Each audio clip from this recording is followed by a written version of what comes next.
Hey guys, welcome to the FinCast, where it's all about the Dolphins all the time. Now there's a lot of talk already about who the quarterback will be next season. Will it be Tannehill? Will we sign someone from free agency? Or are we going to draft our next Dan Marino?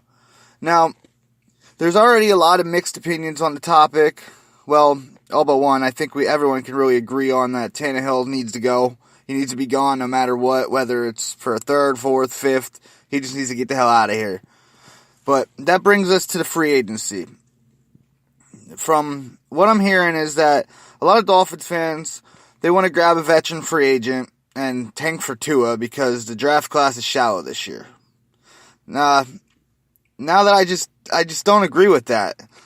See, now let me break it down for you. This year's free agents, okay, their free agents QB consists of number 1, Teddy Bridgewater, which Bridgewater is only 26 years old. Sounds great. But if you think about it, he hasn't really played a serious game since, 2015? And back in 2015, he actually had a very, very bad knee injury. So it's a bit of a risk. I mean, think about it. Tannehill, knee injury, I don't know if I'd want another one. 2, you got Nick Foles. I mean, this one I'll give you. If we can somehow land Foles, then great. I'd totally take Nick Foles. The guy's a winner. It's all he does. He knows how to win. But as of now, his contract's going to be a little pricey. And depending on how far the Eagles make it into the playoffs, it's only going to get pricier. We all know Miami hates spending money. Jarvis Landry is a prime example. Ndamukong Suh. We don't like spending money on people.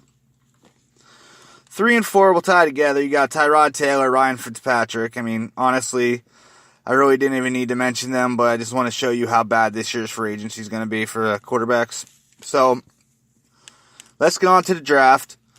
A lot of people are saying that this year's draft class is shallow, like I said, and it may be, but what people aren't realizing is it doesn't need to be very deep for us to get a good QB this year.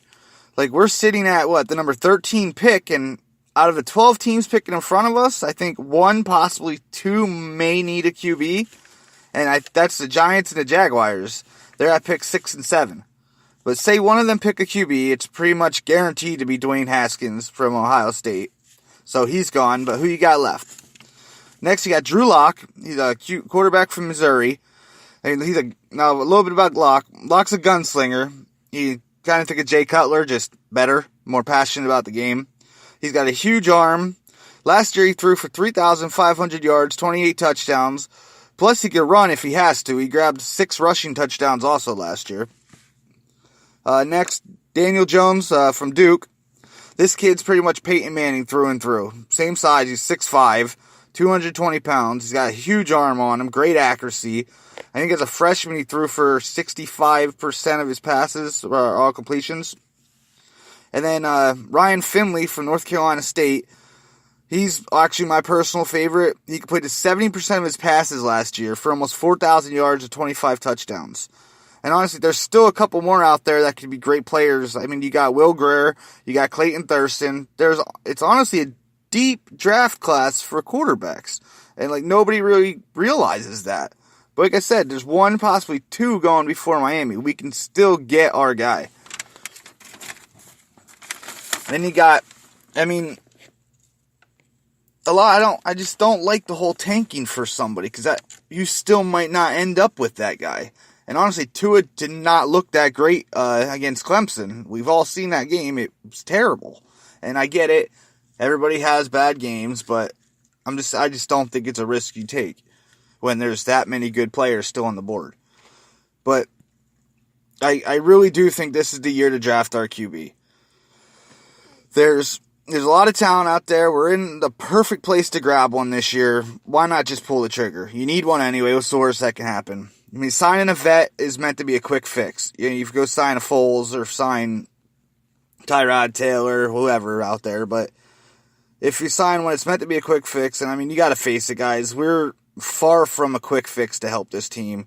We need to utilize the talent that's in this draft and build for our future. That's all we can really do. We're not going to win games next year. We're not going to win games in 2 years. This is going to be a long, painful process. We need to build it around young talent.